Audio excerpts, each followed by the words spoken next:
ఇండియాను మరోసారి నాటో దేశాలు టార్గెట్ చేశాయా అంటే ఎస్ అవుననే మాట వినిపిస్తోంది. ఇక్కడ రష్యాతో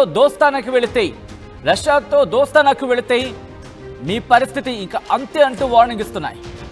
రష్యాతో దోస్తీని వదులుకోవాలి అంటూ వార్నింగ్ ఇస్తున్న అంశానికి సంబంధించిన బిగ్ బ్రేకింగ్ న్యూస్ చూస్తున్నారు. రష్యాను ఆర్థికంగా దెబ్బతీసేలా ప్రయత్నాలు ముమ్మరం చేశాయా నాటో దేశాలు అంటే ఎస్ ఈ అంశానికి సంబంధించి ప్రపంచవ్యాప్తంగా అదే మాట వినిపిస్తోంది. రష్యాతో వ్యాపార సంబంధాలు కొనసాగిస్తున్న దేశాలపై సుంకాలు విధిస్తామంటూ నేటో దేశాలు కూడా బెదిరింపులకు దిగాయి.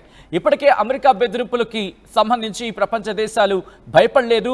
ఇప్పుడు ఈ నేటో దేశాలు కూడా తయారయ్యాయి. ఈ నేటో దేశాలు ఏమంటున్నాయంటే భారత్, చైనా, బ్రెజిల్ ఈ బ్రిక్స్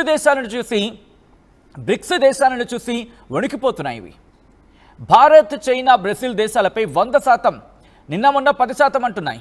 ఇప్పుడు ఏకంగా 100%కి వెళ్ళిపోయినట్టున్నారు. వీళ్ళేకంగా 100% సుంకాలు విధిస్తారట. ఈ అంశానికి సంబంధించి ఎవరున్నారో తెలుసా?